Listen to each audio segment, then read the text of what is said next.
Boa tarde a todos. Eu sempre fui daquelas crianças muito curiosas. Não sei se conhecem, aquela criança que você responde por que é, porque sim. E por que é e porque sim nunca é uma resposta. E essa criança foi crescendo, e quando ela foi crescendo, as perguntas foram ficando cada vez mais complexas. E com perguntas cada vez mais complexas, as respostas eu fui encontrando em lugares cada vez menos óbvios. Na mitologia grega, Core é filha de Deméter, a deusa da agricultura. Quando Core é raptada por Hades, ela entra no submundo e se transforma em Perséfone. Sua mãe, desolada, sentindo a sua falta, começa a deixar de produzir e torna a terra mais infértil. Zeus, preocupadíssimo que toda a humanidade estava passando fome, decide falar com Hades e fala: Hades, deixe que Perséfone volte ao mundo dos vivos para que todos possam comer. Assim se faz. E quando Perséfone volta para sua mãe, temos a primavera e o verão, em que a terra fica fértil, em que Deméter está feliz. Quando Perséfone volta para o colo de Hades, seu amado, sua mãe saudosa não produz mais, e aí temos o outono e o inverno. A minha adentrada em Perséfone, meu primeiro momento de Perséfone, eu tinha 12 anos. Eu cheguei em casa com uma cólica estranha, eu baixei a calça, eu baixei a calcinha, eu sentei e eu não acreditava no que estava acontecendo. Eu chorei muito, eu chorei de muita tristeza, eu chorei de muita dor, porque eu sabia que a partir daquele momento, nunca mais eu voltaria a essa primavera eterna. Submissa, vulnerável, fecha a perna, fala baixo, fica atrás de um grande homem, uma grande mulher. Do mesmo jeito que a terra, improdutiva, escassa, precisamos colocar sementes em cima dela, precisamos mexer com as sementes que ela tem. Naquele dia eu chorei de muita tristeza. Alguns anos depois, eu me recusei a comer. Eu tive anorexia nervosa com 16 anos. E eu rejeitei qualquer alimento dentro do meu corpo, rejeitando o meu próprio corpo enquanto mulher. 90% dos casos de anorexia nervosa no mundo acontece com mulheres. Nesses dois momentos, o que eu não sabia era que o meu maior canal de conexão com o universo, com todos os seres, seria através da comida, da observação da natureza e do meu próprio corpo. Desde então, eu venho me questionando cada vez mais, e as perguntas vão ficando cada vez mais complexas. E eu fui observando a natureza e observando o meu próprio corpo e fui entendendo 7 percepções que eu gostaria de compartilhar com vocês, que é um pouco o percurso dessa procura de tentar entender, será que essa verdade que foi contada por tantas pessoas, tantas vezes, é uma verdade que me cabe? Submissa, escassa, frágil, infértil, atrás de um grande homem? Ou será que eu posso mudar tudo isso? Perguntando, questionando sobre que processo era esse, eu decidi tentar entender que negócio é esse desse sangue menstrual que sai de mim? Será que é um sangue comum? E eu fui perceber que, na verdade, nós temos uma caminha no nosso útero chamada endométrio, e que quando o nosso óvulo não é fecundado, essa caminha está lá pronta para recebê-lo, cheia de nutrientes, para transformar aquela sementinha num ser. E se a gente não ovula essa sementinha, esse endométrio é jogado para fora, cheio de nutrientes. Então, a sementinha que não foi fertilizada dentro do nosso corpo pode ser fertilizada cá fora. Eu comecei a usar um coletor menstrual e comecei a colocar o meu sangue na terra, como faziam as minhas ancestrais, há milhares de anos atrás. E quando eu comecei a colocar o meu sangue na terra, eu entendi a fertilidade que isso tem. E aí eu entendi que não tem como pular essa etapa, que eu e natureza estamos feitas da mesma matéria, que eu sou um microcosmos do que acontece com ela, e que nós estamos, na verdade, cada vez mais desconectadas da natureza, cada vez mais desconectados dos ciclos naturais que existem dentro do nosso próprio corpo. E que é essa desconexão que faz com que queiram que a gente acredite que precisa de plantar toneladas de soja e de milho para alimentar todo o planeta, porque a Terra não é soberana. Essa desconexão que faz com que a gente busque padrões, que faz com que a gente ache que todas as abobrinhas e todas as bananas do supermercado têm de ser iguais, e que 30% do que é produzido no planeta é desperdiçado ou é perdido, grande parte porque não está dentro do padrão. E essa padronização da Terra foi uma padronização que aconteceu também com o meu corpo quando eu decidi deixar de comer. Quem me garantia que eu iria ser igual a alguém? Para que ser igual a alguém numa terra que é diversa, numa natureza que é diversa? Então, eu entendi que eu sou ciência e eu sou natureza. Essa ciência que se separou da natureza e que fez com que milhares e milhares de mulheres fossem queimadas em fogueiras há muitos anos atrás. Ou não tantos anos assim. Porque elas eram enfermeiras, elas eram curandeiras, elas eram parteiras, elas eram cozinheiras. O meu pai tenho uma mercearia, desde os 8 anos de idade. E meu pai sempre trazia uma caixa cheia de frutas para casa. E eu sempre corria para encontrar com ele e falava, papai, tem morangos. Quem é criança que não gosta de morango? E eu ficava indignada, eu ficava desolada que o meu pai não me trazia sempre morango. Como é que é possível? Se o meu pai me ama, se ele sabe que eu gosto de morangos, como é que não tem morango o ano inteiro? E aí meu pai foi me ensinando esse trenzinho das frutas. Nem sempre vai ter morango, filha, mas vai vir melancia, aí depois vai vir a laranja no outono, aí depois vão vir raízes no inverno. E quando eu fui me apercebendo e começando a perguntar por que isso era desse jeito, eu entendi que a melancia chega quando eu preciso me hidratar, e ela está cheia de água. A vitamina C da laranja chega no outono porque eu preciso me preparar para o resfriado do inverno não chegar. As raízes estão lá para nutrir o meu útero no inverno, quando ele chega, quando eu preciso de me acolher. Então, eu entendi que, na verdade, a natureza ela tem uma conspiração silenciosa para que eu possa existir em prazer profundo e amor incondicional. O que ela me pede em retorno? Que eu plante as sementes dela. Ela me seduz com uma manga maravilhosa para que eu jogue as sementes de volta na terra. E, ao entender isso, eu também entendi que as 4 estações do ano, que essa ciclicidade, o que acontece com Deméter e com a terra cá em cima, acontece no mundo lá embaixo. Acontece dentro de mim. Eu sou primavera, eu sou alegria, e eu saio correndo com encantamento quando eu fico alegre. Mas eu também bato o bolo quando eu estou com raiva. Eu choro e pego na música mais triste que é possível, e eu aguento o meu inverno, eu suporto o meu inverno. E eu vejo potência em todas as etapas, porque eu não sou linear. Porque eu sou Perséfone, eu não sou Core mais. Eu tive a oportunidade de coordenar um projeto, há algum tempo atrás, chamado Comida e o Feminino. Éramos 3 mulheres. E quando a gente se encontrou, as 3 muito curiosas, deviam ser crianças meio parecidinhas comigo, nós decidimos olhar os mapas menstruais de cada uma. Quando é que cada uma estava menstruando? Nossa, você está nessa semana, eu estou naquela. Como é que é o teu comportamento quando você está na lua crescente, quando você está na minguante, quando você está pré-menstrual, pré-ovulatória? A gente mapeou, abriu uma planilha de Excel e mapeou onde que cada uma estava menstruando. Nós gerenciamos todo o projeto com base nesse calendário. Eu estou mais menstruada, estou para menstruar nesse momento. Então, passa tudo que é texto para eu ler, passa para mim, porque eu estou bem introspectiva. Nossa, mas eu estou na lua crescendo. Tudo que é planilha, manda para mim, porque eu estou ótima para produzir planilha. Eu estou na fase ovulatória. Tem reunião? Deixa que eu lidar a reunião. O projeto fluiu maravilhosamente. Imaginem o que seria traduzir isso dentro das empresas. Todas as mulheres poderem analisar os seus mapas menstruais e entender a potência que existe dentro de cada um deles. Porque eu duvido de alguém que seja mais concentrada do que eu na menstruação. E eu duvido que tenha alguém que seja mais produtiva do que eu quando estou ovulando. Nesse momento, eu entendi que menstruação não é doença. Como eu também entendi que praga não é doença. Praga é professora. Ela só nos diz que tem alguma coisa muito errada acontecendo com a Terra. Porque não tem praga na floresta. E porque também não tem doença quando mulheres se unem.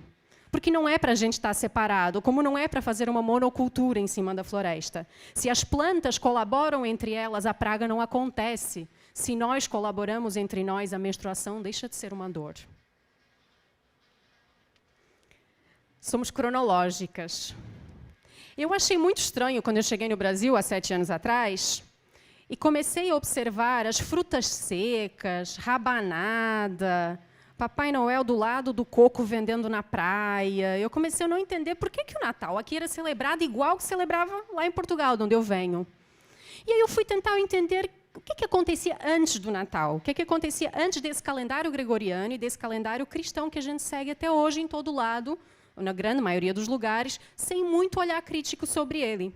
E desde há muito tempo atrás, os nossos ancestrais que celebravam o nascimento do Deus Sol no solstício do inverno. Na noite mais longa, começa a adentrar o primeiro grande raio de sol e as manhãs, os dias vão começar a crescer até chegar no pico do solstício do verão. Então, por todo o planeta, sempre existiu uma celebração do solstício do inverno como o nascimento do Rei Sol.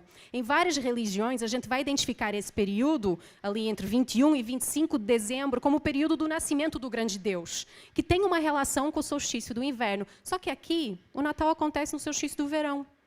Então, a gente fica comendo coisas que não fazem muito sentido. Tem um pinheirinho que vem das florestas da Noruega e que ele era enfeitado para chamar a primavera, para atrair a primavera e a abundância da primavera.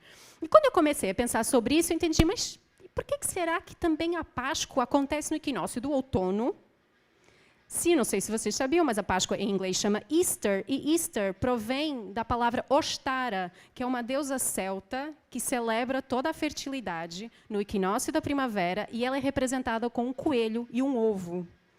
Então, se a gente começa a pensar, por que a Páscoa está acontecendo no equinócio do outono? Por que a gente está comendo a abóbora, que é um alimento do inverno, no equinócio da primavera, no Halloween? Então, quando eu comecei a entender isso, eu entendi qual é o tempo que eu quero seguir. É um tempo imposto numa Roma do século XV, ou é o tempo da Terra? Ou eu entender como é que está a Lua, eu entender em que período do ano eu estou. E quando eu entendi isso do ponto de vista anual na Terra, eu entendi dentro do meu corpo, que a cada 28 dias a Lua muda e eu sangro.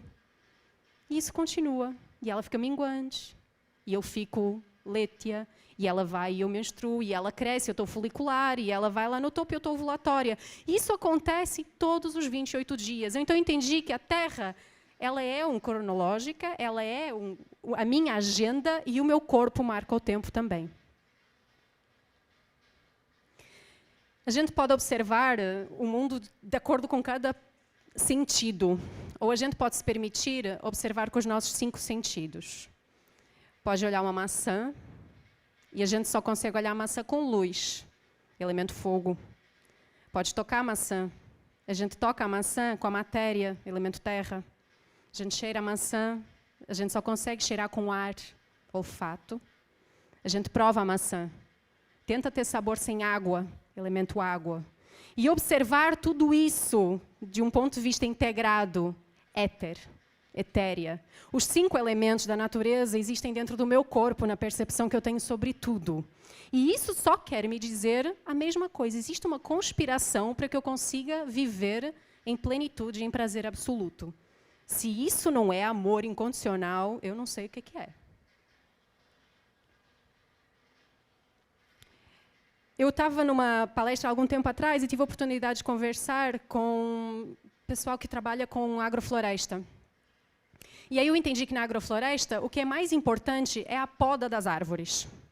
Porque a poda das árvores faz com que a árvore deixe cair aquilo que não lhe pertence mais e fortalece as raízes. Aí eu comecei a entender, o que é que eu estou podando? O que é que eu quero deixar cair? E pesquisando sobre isso, eu fui descobrir que existe uma semideusa da poda, filha da deusa da agricultura na antiga Roma. E que sempre que a poda era feita nas florestas, as mulheres se reuniam, celebravam em prazer e trocavam carícias e trocavam festejos. Os homens não eram permitidos de entrar nessa festa, a não ser que trouxessem alguma contrapartida. A semideusa da poda se chamava de puta. E às vezes está na hora da gente amputar aquilo que não nos cabe mais e construir a nossa própria verdade sobre a terra e sobre quem nós somos. Então sejamos poda do que não nos cabe mais para que as nossas raízes se fortaleçam. E somos tabu. Menstruação é tabu, prazer feminino é tabu. Quantos outros tabus a gente pode numerar aqui? E que seja tabu. Tabu é palavra polinésia para sagrado. Então, se a gente está falando de tabu, de prazer que é tabu, nos permitamos ao nosso tabu. Possamos sentir o nosso prazer, possamos sentir o prazer da terra, possamos honrar o prazer da terra.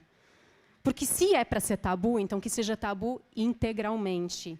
Que a gente aceite o nosso corpo como sagrado, os nossos ciclos como sagrados, o ciclo da Terra como sagrado, e deixe de tentar interromper e transformar isso numa linearidade padronizada, porque não cabe mais. Essa verdade não cabe mais, foi amputada no ponto 6, já passamos.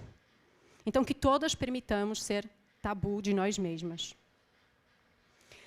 Essas 7 percepções fizeram com que eu entendesse, alguns anos depois, ou 272 lunações depois dos meus 12 anos, que aquele choro não era um choro de tristeza, não era um choro de dor, não era um choro de medo. Aquele choro era um choro de raiva, era um choro de fúria.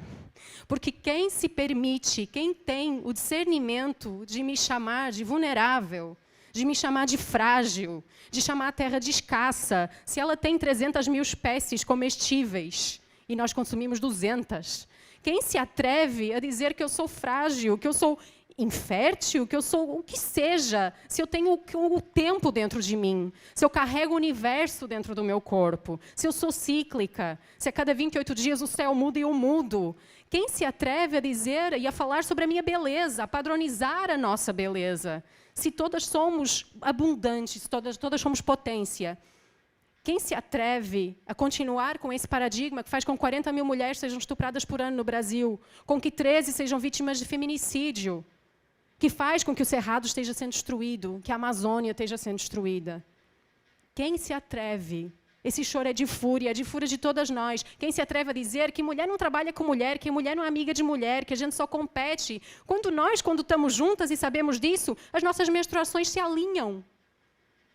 Se isso não é para a gente ficar junto, eu não sei o que é. E quem se atreve a condenar e apontar o dedo para os úteros onde nasceram todas as mulheres e todos os homens? Enquanto a gente não fizer as pazes com a natureza, com os ciclos, com o nosso corpo, com o feminino que existe dentro de todos nós, essa foi a primeira divisão que aconteceu. A gente não vai conseguir ultrapassar mais nenhuma das separações. E isso também era um choro, além de ser de fúria, era um choro de esperança. Pelos filhos que eu ainda vou gerar, pelas mães, para que todas as mães no futuro não precisem de passar pelo medo que a minha mãe passava cada vez que eu queria sair com os meus amigos e ela tinha medo que acontecesse alguma coisa comigo, simplesmente porque eu sou mulher. É um grito de esperança e é um choro de esperança para que a minha afilhada com 6 anos e a irmãzinha dela com 4 anos continuem dizendo, como elas já dizem hoje, eu sei que eu sou muito forte por dentro. Mesmo que eu não consiga subir naquela árvore, Mônica, eu sou muito forte por dentro.